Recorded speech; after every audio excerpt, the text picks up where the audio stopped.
Pour revenir un peu sur ton parcours, du coup, Tariq, toi, tu as commencé à entreprendre en début des années 2000 avec Exactement, ouais. NetVibes. Un Comment peu c'était avant, mais Hmm.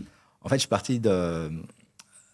J'ai eu plusieurs vies dans le numérique. La première, j'ai passé toutes les années 80 à bidouiller les réseaux, à bidouiller les réseaux de téléphone aussi. On appelait ça le phone freaking, avec des modems, avec des Minitel qu'on bidouillait pour les transformer en serveurs. Mhm. Puis à un moment donné, l'Internet, enfin les réseaux IP sont arrivés, et là, il y avait une nouvelle frontière. Donc, c'était le web. Et donc, je suis parti dans la Silicon Valley assez tôt pour travailler pour une boîte qui s'appelait Sun Microsystems, qui avait été fondée par des personnes assez incroyables. C'était vraiment une boîte de tech pure, qui Mhm. était l'équivalent à l'époque d'Apple, de Silicon Graphics, qui avait fait d'ailleurs toute la technologie pour, je crois que c'était Toy Stories. Donc, c'était du compute. Ils fabriquaient à la fois leurs puces, leur OS, et ils travaillaient sur un projet. Je connaissais une des personnes, un des execs de Sun, qui m'a affilié à un petit device, une petite boîte comme ça qui devait à l'époque, qui aurait dû coûter $500, mais qui était le premier network computer, c'est-à-dire un ordinateur qui allait se baser sur une technologie nouvelle. Là, on est en 1996, juste Ouais. pour préciser, qui s'appelait le cloud. Et là, j'ai passé énormément de temps. Et en même temps, j'étais journaliste pour la Tribune, je faisais des couvertures de lancement de produits. Un jour, je me suis dit, j'étais dans une table comme celle-là en train de faire une interview, Ouais. et j'ai eu une expérience extrasensorielle. Je me suis vu de l'extérieur, je me dis, en fait, je veux être le type en face, De je veux être l'autre côté, entrepreneur. ouais. Donc j'ai tout arrêté. Pour des raisons que je me questionne aujourd'hui, je suis revenu en France et j'ai monté une première boîte dans les blogs. J'ai monté un média qui s'appelait Génération MP3, qui a eu pas mal de succès à l'époque. C'était sur la baseline, c'est la musique après le CD. Donc on imaginait déjà qu'il n'y avait pas qu'une question technologique, il y avait aussi une question culturelle, Ouais. la question de l'audio. On était juste avant le streaming. Et puis à un moment donné, je passais tellement de temps à regarder les blogs, je me suis dit, ça serait cool qu'il y ait un outil pour organiser toute ma connaissance. Et c'est devenu NetVibes. Et en fait, NetVibes a été un peu une sorte de nouvelle aventure pour moi, parce que j'ai découvert que j'étais un entrepreneur le jour où on passe d'une idée, on a un prototype, Mhm. on devait voir quelqu'un qui nous plante. Je devais avoir un développeur qui me dit, bah non, finalement, là, j'ai rendez-vous avec les acédiques parce qu'il était au chômage, je préfère pas travailler, etc. Je veux faire autre chose. Mhm. Et je me suis retrouvé en quelques jours à trouver un nom que j'avais gardé, que j'avais acheté quand j'étais à San Francisco, NetVibes, et à lancer un produit, trouver un serveur, reprendre une partie du code et lancer un produit. Et ce qui était fascinant, c'est que quelques jours après, j'avais le patron de Disney au téléphone. J'avais mis mon portable Mhm. quand tu cherchais le nom de domaine, qui m'appelle et me dit, ah, j'ai vu votre site. J'ai dit, ah, waouh. Je suis hyper intéressé, et il m'avait proposé, je crois à l'époque, je sais pas, peut-être $1 million pour Mhm. dire on rachète le site et on refait quelque chose. Je trouve que c'est très beau, c'est très propre. Et j'ai réfléchi, et puis je me suis dit, en fait, j'avais vraiment envie de voir où ça menait. Surtout que j'avais reçu quelques jours auparavant un email d'un certain Marc Andreessen, qu'on connaît bien, qui m'a dit, ah, c'est vraiment cool, ça m'intéresse. Et Ouais. donc il est devenu un de mes premiers angels. Mhm. Donc j'ai lancé cette histoire assez vite. Ça a été un peu Donc au c'était début, français au c'était départ. totalement français. Ouais. Ok. Et donc j'ai eu toute une flopée de business angels, Martin Varsavsky, j'ai eu aussi un peu Pierre Chapas, qui était un petit investisseur, euh, Marc Andreessen, et j'ai eu un investisseur que je ne connaissais pas du tout à l'époque, qui était Index, qui a dit OK. Et donc là, on est parti dans une aventure complètement folle. Et c'est vraiment un roller coaster, parce que je suis parti aux US. Là, tout le monde nous connaissait. Ouais. Et tout le monde était persuadé qu'on était une boîte américaine. Et on a fait un autre tour. Alors, on a eu des term sheets hallucinantes de Mike Moritz, le légendaire VC, Sequoia, Mhm. Tim Draper. Et puis finalement, on est tombé Axel. Et puis finalement, on a accepté de prendre la version européenne de Axel, qui nous avait proposé une des meilleures valos. Mhm. Et je me suis retrouvé soudain, du jour au lendemain, avec une levée assez importante. C'était $15 millions à l'époque, 12 millions d'euros. Ouais. Ce qui Et aujourd'hui ferait à peu près, je sais pas, 200 millions, c'est ça? peut-être, même voire Ouais. peut-être plus, parce qu'à l'époque, les gens levaient 300 000, tu vois. Ouais. Et je me suis retrouvé, en fait, dans une situation bizarre où j'avais, en fait, une boîte. Il fallait que je trouve des ingés très bons et une vision produit. Ouais. ce qui est intéressant, c'est que tu deviens entrepreneur, en fait. Tous les jours, tu t'entraînes. Non, tu deviens entrepreneur le jour où tu comprends comment tu veux faire ta boîte et avec qui et quelle vision. Alors moi, je n'ai pas de honte à dire que je pense que j'ai fait toutes les erreurs du monde avec NetVibes, mais il y a des choses que j'avais assez bien compris. La première, c'est que le newsfeed de chacun d'entre nous, Ouais. c'est-à-dire finalement la séquence de choses que tu vas consommer dans la journée, est l'une des choses les plus importantes au monde. Et donc, si avec un produit, c'était le cas de NetVibes. Donc NetVibes, pour ceux qui ne connaissent pas, c'était une page d'accueil où tu mettais des widgets avec différentes sources de news. Et donc tous les jours, au lieu d'aller visiter 250 sites et pas trop savoir où tu allais, tu avais sécurisé un certain nombre de sites que tu allais voir. Et à chaque fois qu'il y avait une mise à jour, automatiquement, tu avais une alerte et tu étais au courant. Donc c'était un peu mieux je pense, qu'un lecteur de flux RSS, qui était juste un outil technique. Là, c'était vraiment, tu choisissais, tu avais une position visuelle. Et au fur et à mesure, on a mis d'autres widgets. Là, par exemple, la météo. On a fait la première widget avec Facebook et Mark Zuckerberg. C'était Romain, justement, qui a été ensuite un partenaire pour la boîte suivante. Et en fait, l'idée, c'était d'avoir une sorte de tableau de bord de ta vie numérique personnelle. Ça, c'était juste avant le mobile et les réseaux sociaux. Et donc, on était dans l'époque du Web 2.0. Ouais, parce qu'on est en quelle année, là, du coup? Je lance NetVibes en 2005. On fait la levée de fonds en 2006. Et là, c'était la folie. On était vraiment dans le petit carteron de boîte. Là, je me rappelle, on a fait une séance photo avec les fondateurs de Flickr, de Twitter, qui était encore tout juste un produit émergent, de Wikipédia, de Craigslist, et tout ça, à San Francisco, c'était l'appartement, je crois, de Robin Williams, pardon, pas Robbie Williams, l'acteur américain. Oui. Superbe demeure et tout, un truc qu'on avait fait pour The Guardian. Et il y avait toute cette époque complètement folle. Et c'est là où, quand je dis j'ai fait des erreurs, c'est que j'ai à la fois compris quelle était la vision, mais j'ai aussi compris que quand tu as une sorte de golden triangle. Quand tu fais les startups, on a été un peu les premiers à faire ça en France, c'est-à-dire qu'il te faut une équipe technique hors pair. Donc tu choisis des gens pour leurs compétences, pas pour leur diplôme. La deuxième chose, c'est que tu as une ambition internationale, donc tu as un produit qui marche dans tous les pays du monde. Ouais. Et la troisième, c'est véritablement que tu as une vision, tu t'inscris dans la dynamique des produits consumer. C'est-à-dire que ce que tu essayes de faire, pour moi, c'était la voie royale, c'est construire une nouvelle catégorie de produits. Et on a su qu'on avait construit une nouvelle catégorie de produits au moment où on s'est rendu compte qu'il y avait que Google faisait comme nous, que Microsoft faisait comme nous, KOL faisait comme nous, que quasiment, je crois qu'on avait des centaines de clones. C'est-à-dire que le concept même d'organiser, de déplacer, de structurer ton contenu, parce qu'il y avait deux choses intéressantes. La première, c'est le focus. Je te donne un focus sur une quinzaine de choses, là où le monde te dit, en gros, c'est le chaos, et tu perds le contrôle. C'est ce qu'on a eu avec Twitter maintenant et Facebook. Et l'autre, c'était la personnalisation. C'est-à-dire que tu organises les choses d'une manière qui était finalement la tienne. Et face à un univers à l'époque où les sites étaient très statiques, c'est-à-dire que tu arrivais, le monde, c'était la même page pour tout le monde, là, tu pouvais construire une expérience qui était unique. Et ça, je trouvais que c'était intéressant parce que ça a créé une stickiness. J'étais à l'époque peut-être pas encore assez... avec le recul, je me rends compte qu'on avait une stickiness de fou. Et on avait... Qu'est-ce que tu veux dire par stickiness? C'est-à-dire que les gens, moi j'ai rencontré dans la rue, là, l'année dernière, quelqu'un il dit « Je suis sur NetVibes tous les jours depuis 15 ans, 20 ans. » Et c'est ma page d'accueil. Je démarre avec ça, je termine avec ça. Et donc, je me suis dit, waouh. Et c'est vrai que ce que j'ai eu du mal à faire passer à une partie de mon équipe, et surtout à mes investisseurs, c'est qu'à un moment donné, j'étais avec mes potes de Justin TV, qui viendra après Twitch. On est au lancement de l'iPhone. Donc, par le plus grand des hasards, je me retrouve dans la queue. Et en fait, dans les tout premiers à avoir un iPhone. Donc, je rentre dans le magasin. Je passe 2 heures à essayer d'avoir un compte AT&T pour pouvoir faire tourner l'engin. Ouais. Et dans la seconde qui suit, quand j'ai l'appareil activé, j'appelle mon designer et je lui dis qu'il faut qu'on fasse une version mobile. Une app.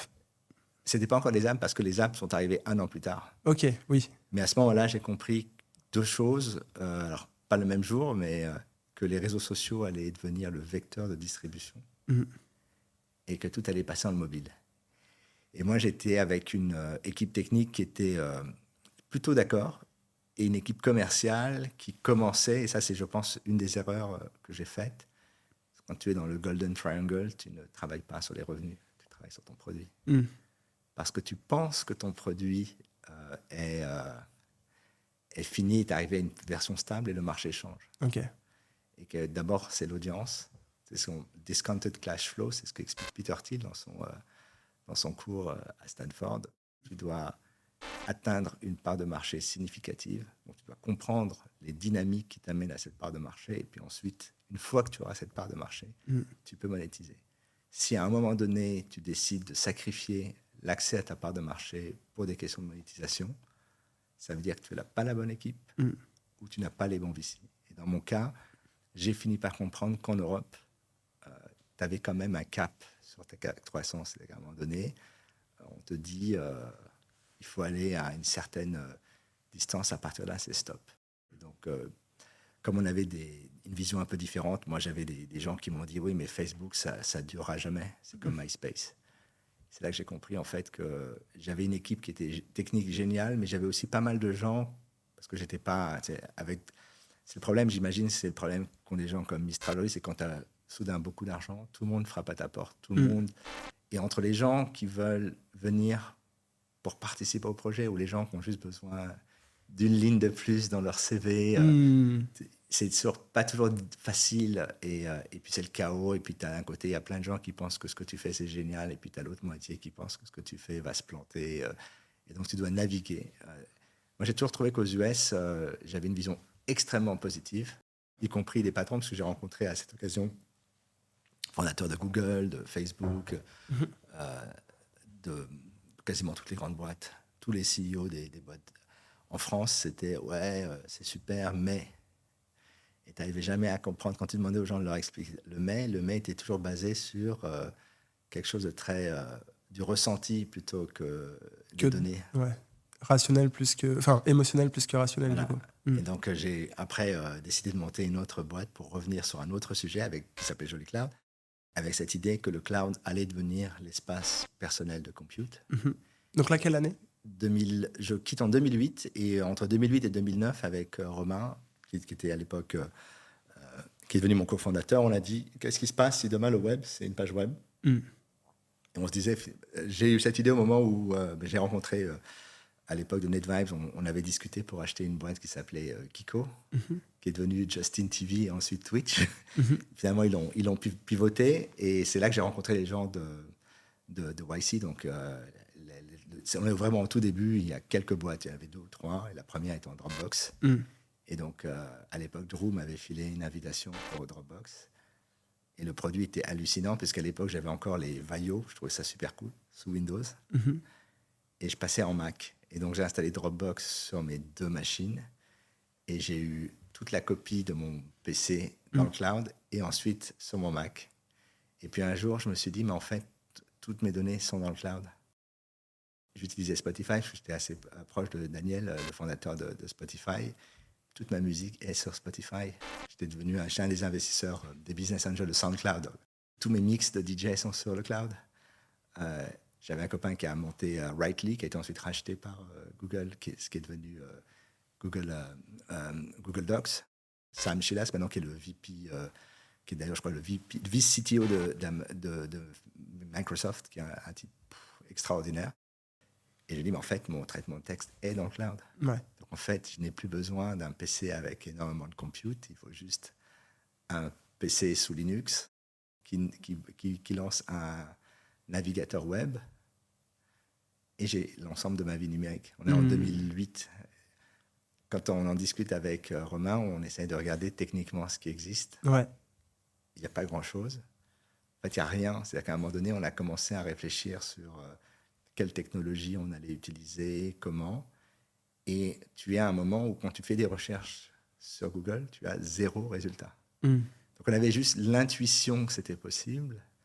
Et à un moment donné, Google a fait un truc incroyable, c'est qu'il y a un des types qui allait partir de Google, son nom m'échappe, qui dit « Ok, je veux bien rester si je fais un navigateur », qui a fait Chrome, qui avait un avantage, c'est qu'il avait un moteur absolument dingue et une version open source, Chromium. Ouais. Et en fait, il y avait dans cette version des outils qui commençaient à laisser penser que le navigateur pouvait devenir le système d'exploitation. Et qu'en fait, le système d'exploitation classique allait juste devenir un réceptacle. Et donc là, on est allé...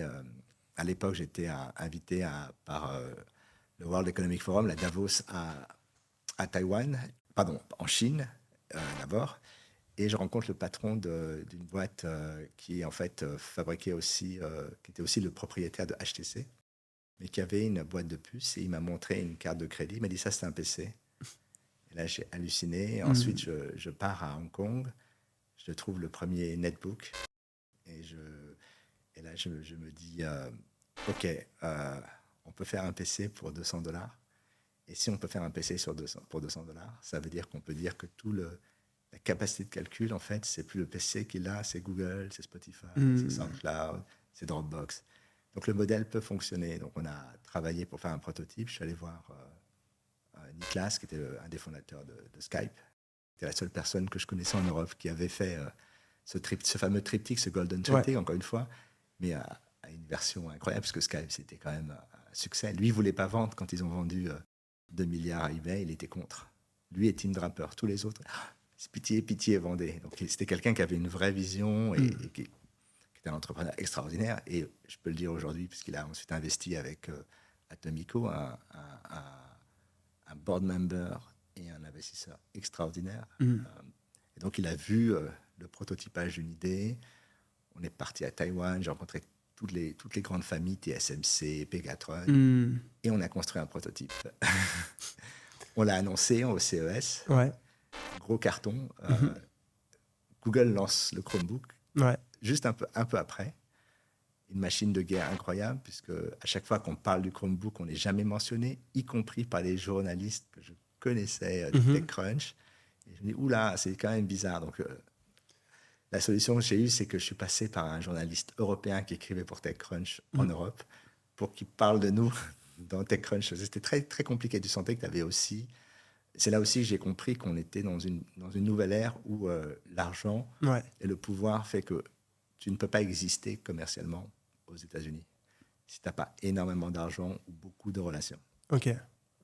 Et le sujet, c'est que du jour au lendemain, en fait, on s'est rendu compte que avec le recul, on aurait dû lever plus d'argent pour faire ce qu'on faisait. On a réussi à faire un prototype, on l'a commercialisé. On avait à peu près 1,3 million d'utilisateurs. On a des écoles en Angleterre qui nous appellent, qui nous envoient des vidéos pour nous dire, voilà, le produit est utilisé par nos élèves, on adore. Où est-ce qu'on peut acheter les produits? Donc, on a commencé à réfléchir à en fabriquer plus. Et là, on découvre qu'une grande marque américaine dans le moteur de recherche a décidé d'acheter toutes les puces. Donc, on ne pouvait plus rien faire. OK. Et donc, à un moment donné, on s'est dit, est-ce qu'on relève de l'argent, mais avec un risque énorme, ou est-ce qu'on essaye de voir si notre brique technologique fonctionne? On a discuté avec un des gros acteurs du marché, et ça se passait bien. Et puis, du jour au lendemain, la personne qui était en charge du M&A a été remplacée. Et là, finalement, ça ne s'est pas fait. Donc, j'ai dû arrêter la mort dans l'âme de Joli Cloud. Mais en même temps, là, j'étais il y a quelques semaines aux rencontres d'OpenAI à Paris. Et dans la salle, il y avait 7 alumni de Joli Cloud et de NetVibe. Donc, c'était assez drôle. Qui sont maintenant chez OpenAI? Qui sont un peu partout, qui ont des startups. Donc, je me dis qu'on a la chance. Moi, c'est ma grande chance. Alors, avec le recul, je me dis qu'il y a plein de choses que j'aurais fait différemment. Mais je suis quand même hyper fier des gens que j'ai recrutés et de leur parcours des années après. Il y a une jolie cloud mafia, quoi. Un peu cachée. Mais il y a surtout un état d'esprit. Je pense qu'on a réussi à influer l'idée qu'on pouvait travailler avec le même niveau de qualité. Que les Américains? Ouais. OK. Moi, je disais même qu'à un moment donné, pour NetVibes et Joli Cloud, 2 personnes chez nous faisaient le travail de 15 personnes là-bas. Parce qu'on avait un surfocus après. La force des US, c'est que quand il y a le bon produit, la capacité de scaling est autre. Et là, tu as un vrai sujet. On discute avec le gouvernement. Est-ce que ça vous intéresse d'utiliser notre plateforme pour les écoles? On pense qu'on va travailler avec Apple. Ah, d'accord. Donc, si tu veux, tu sens qu'il n'y avait pas de soutien, alors qu'aux US, tout de suite, Obama a dit on va mettre des Chromebooks dans toutes les écoles. Et là, je me suis dit, c'est peut-être trompé de pays. Ça, c'est un sujet récurrent. Ouais. Je pense qu'il y a pas mal de gens, moi je regarde un peu les gens qui sont dans ce Golden Triangle, tu as des gens comme, je sais pas, Antoine Martin là, qui fait Zenly, Amo et toutes Amo, ses ouais. équipes, voilà. Lui est dans cette logique aujourd'hui, et c'est-à-dire en étant en France. Mais je pense que ce qu'on avait à l'époque aussi un peu, beaucoup, même, et qu'il a aussi, c'est des bonnes relations avec les US. Ouais. Il s'agit de connaître aussi, pas juste les gens qui sont en charge de gérer les startups, qui en fait sont juste des front office pour mais tel designer, tel développeur, telle personne qui s'occupe de ça, de créer un vrai réseau. Et ce réseau se crée que si les produits que tu fais sont respectés. Donc, je reviens sur la question du produit. Pour moi, c'est l'essentiel. Ouais. Et tu trouves que ça s'est perdu un petit peu aujourd'hui dans la construction des startups en France?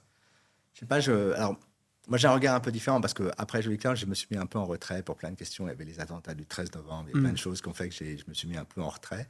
Moi, j'ai l'impression aujourd'hui que dans les startups, c'est la boîte qui a l'air d'être bien sur le papier. C'est-à-dire, on a telle personne qui a fait telle grande école d'ingénieur, qui rencontre telle personne qui a fait telle grande école, qui a telle personne à la communication, qui a souvent un nom à particules, qui a eu son premier chèque de la BPI et de tel investisseur dont la BPI est aussi actionnaire, et qu'à la fin, je dis pas que c'est pas bien, parce que je pense qu'il y a j'ai trouvé super intéressant que plein de gens montent des startups, mais qu'il y avait beaucoup de startups qui, sur le papier, avaient l'air incroyables, et ensuite, tu t'affrontes à la réalité. Et Ouais. là, encore une fois, ce que j'ai dit, c'est que tu n'es pas entrepreneur parce que tu as pris des cours, que tu as fait une formation. Tu le deviens. C'est parce qu'à un moment donné, dès qu'il y a des problèmes, dès qu'il y a des galères, c'est là que tu vois si tu es un vrai entrepreneur, si tu sais t'occuper de tes équipes, de ton produit, si tu sais faire ce qu'on appelle le up management, c'est-à-dire expliquer à tes VC en amont les problèmes et pas arriver tout penaud en leur disant on n'a plus d'argent ou c'est la cata. Donc être capable constamment d'anticiper ça, je n'ai pas assez de visibilité. Moi, ce que je vois, c'est qu'il y a énormément d'argent, il y a des tickets hallucinants qui ont été mis pour des boîtes qui, à mon époque, se faisaient avec beaucoup moins.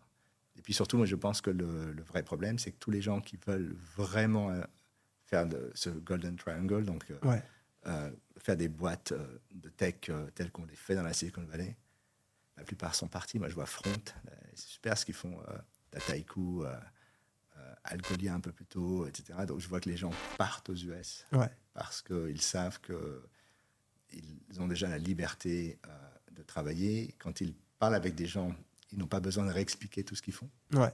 Ce qui est un gros problème en France, c'est que souvent, tu parles à des gens, que ce soit d'ailleurs des VC ou des institutionnels, qui ne comprennent pas le marché. Donc, tu as 50% de ton pitch, éduquer, d'éducation. Quand je faisais NetVime, j'arrive chez le Monde et en gros, on leur expliquait ce qu'était un flux RSS. J'arrive chez Condé Nast aux US, on leur explique, mais on repart et les flux RSS sont déjà validés, on va avoir des widgets. Donc on avait une optique, alors que pour le Monde, on a dû les faire nous-mêmes. Donc tu sentais qu'il y avait t'as une vitesse de compréhension. Et puis, encore une fois, je pense qu'il y a une espèce de plafond de verre qui fait qu'à un moment donné, quand tu fais du produit pur, tu as une taille maximum que tu peux avoir. Et ce qui est intéressant, c'est que quand tu regardes les boîtes de product nouvelle génération, parce que je pense que dans l'ère des GAFAM, c'est-à-dire dans l'ère où toute la stack technique est en fait contrôlée par 5 ou 6 opérateurs, tu as des opportunités énormes de faire des contre-pouvoirs. Mais toutes ces boîtes ne se sont pas créées en France. C'est-à-dire, tu peux détailler sur ce point? Oui, par exemple, en Suisse, tu as Proton. Proton, ils ont dit on va faire un environnement email, VPN, etc., totalement européen et secure, et qui n'est pas Google. Et là, ils ont commencé à être... Qui est open source ou pas? Proton? Pas nécessairement. Ok. Mais moi, je pense en termes de plateforme. C'est-à-dire qu'ils ont construit une plateforme au fur et à mesure et ça devient une boîte suffisamment intéressante.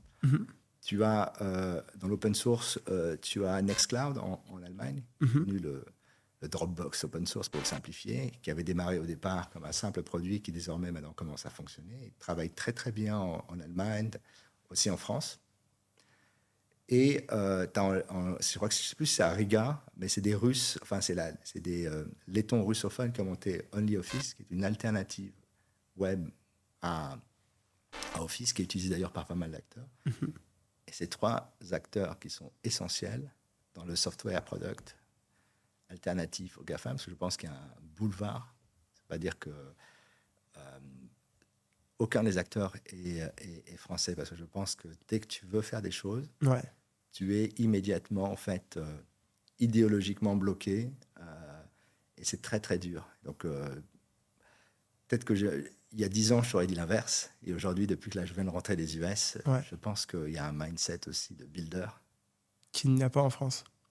Bah, tu builds, mais tu penses que c'est très difficile déjà de mobiliser du capital pour builder quelque chose de nouveau. Ouais. Si tu regardes le monde de la tech, en gros, tu as 2 types de boîtes. Tu as les boîtes qui créent du code nouveau. Mhm. Ce qu'on avait fait à NetVibes et Jolly Cloud, c'était on s'appuie évidemment sur Ubuntu, mais on a réécrit entièrement le noyau pour qu'il tourne sur c'est des machines très faibles. Mm. Intel n'y arrivait pas, Ubuntu n'y arrivait pas, donc Ubuntu, la distribution Linux. Mm. Moi, j'avais un jeune Canadien, il a fait le truc et ça tourne. Ouais. Et à la fin, tout le monde est venu nous voir, tout penaud, en disant on peut utiliser votre driver. Ben oui, il est open source. Ouais. Mais, Donc les boîtes vraiment innovatrices, quoi. oui, donc les boîtes qui créent du code nouveau. Ouais. Parce que pour moi, et après, il y a les boîtes qui réutilisent, réassemblent ou réorchestrent du code écrit par d'autres. Mm. Et le problème, c'est que quand tu es dans une fire sale, imagine que ça va mal, ta boîte, ce qui va être le cas de beaucoup de boîtes de la French Tech. Mm.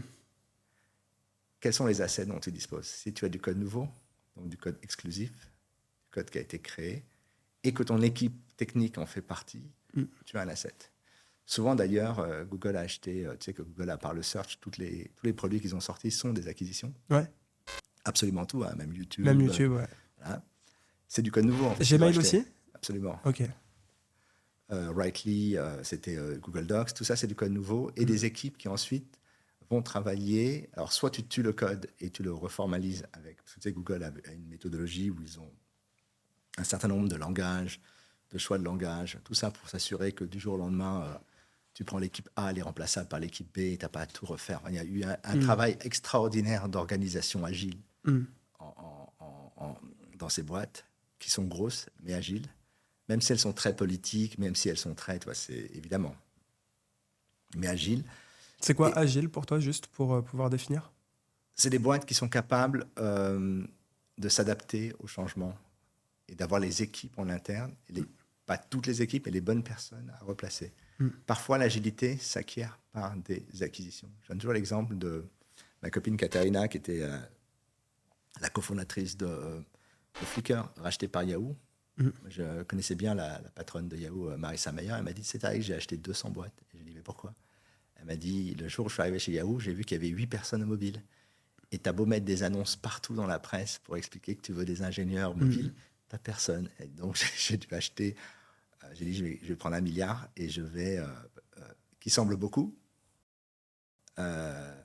Mais si tu n'es pas mobile et que tu t'appelles Yahoo et que tu es une des premières valorisations de la tech, tu es mort. Donc, tu mets l'argent qu'il faut et on a construit des équipes et redéveloppé les services. Et donc, toutes les boîtes ont été en fait terminées pour que les gens soient... Voilà, tu as une période de 3 ans. Et donc, parfois, quand je reviens à Katharina, quand tu achètes une boîte comme Flickr, tu achètes un produit qui est hyper cool, mais tu espères que les ingénieurs Flickr vont rentrer dans la boîte et diffuser un esprit d'agilité. Tu n'as pas toujours ça. Alors, tout le monde communique là-dessus en France, mais tu n'as pas vraiment... c'est difficile de le mettre en pratique. Ouais. Ok. Tu parlais de la French Tech. Ouais. Pour faire suite, du coup, dans la continuité de ton parcours. Après, tu as été vice-président du Conseil du numérique, c'est ça? Ouais. Et tu as contribué à la création de la French Tech.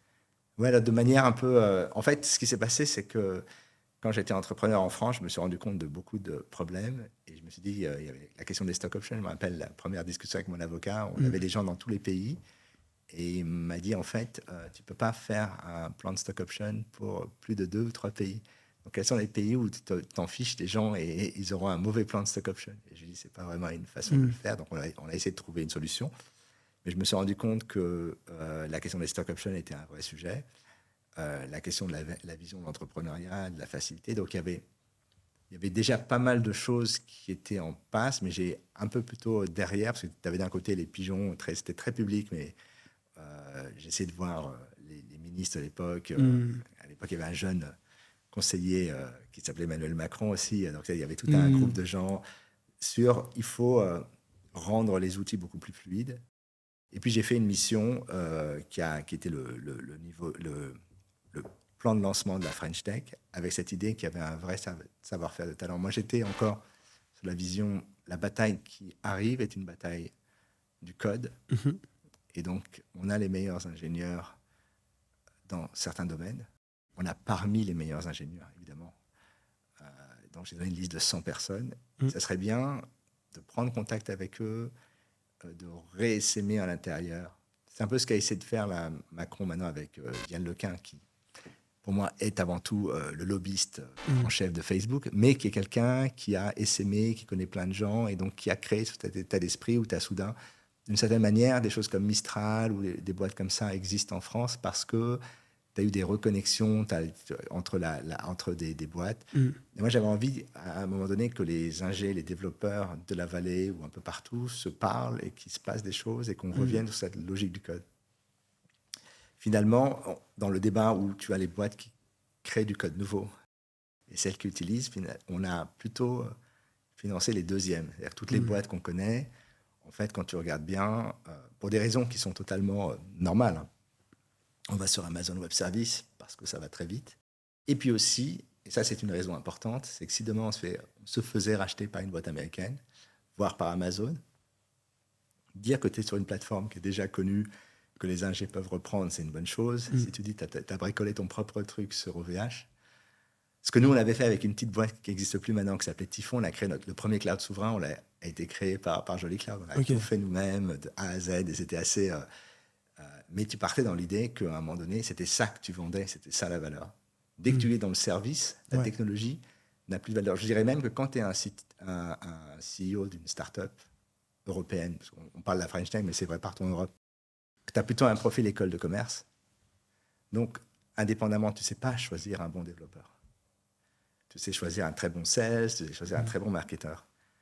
Donc, te dire que d'une certaine manière, tu peux t'appuyer sur du code qui a déjà été, qui te coûtera un peu plus cher, évidemment, mais qui a déjà été fait par des acteurs de cloud, bah, tu vas choisir ça. Et donc, tu as plein de boîtes en France où le CTO est en fait un super DevOps qui déploie des services de cloud avec une équipe dont le travail est plutôt de faire ça, ce qui est devenu un vrai métier, mais qui n'est pas, à partir de là, la valeur d'une boîte, c'est plus ça.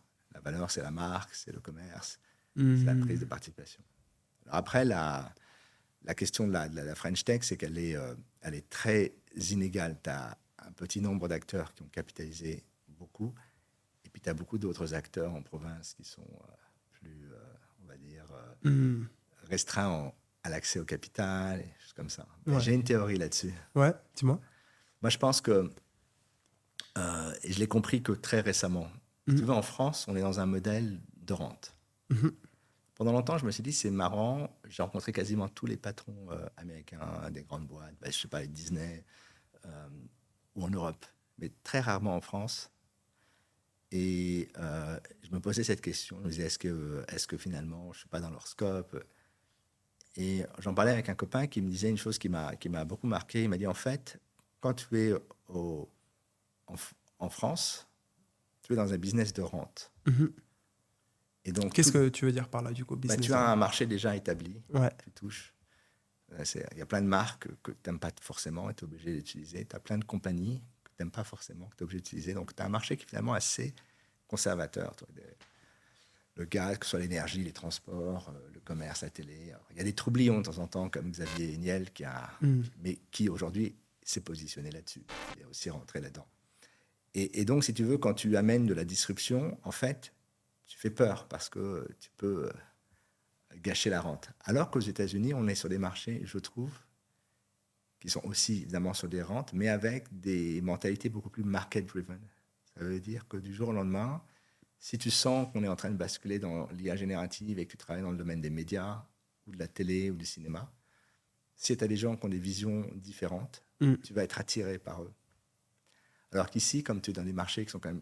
Tu prends le cinéma, qui est un marché très structuré, pour ne pas dire déjà subventionné. Tu n'es pas dans cette logique, donc tu es plutôt en train de dire oui, mais non. Et donc quand tu regardes le discours qui est plutôt un discours contre En France, ce n'est pas forcément un discours contre la technologie en elle-même. Mais tu as des gens qui sont aussi payés pour faire savoir que on ne veut pas changer les choses, on reste. Tu prends un exemple intéressant, la voiture électrique. Pendant des années, on a plutôt payé des lobbyistes pour expliquer que la voiture électrique, c'était pas bien, que c'était machin. Et en même temps, toutes les marques françaises ont dit on va travailler avec Google, là où, à la différence des marques allemandes qui ont développé pour certaines leurs propres OS.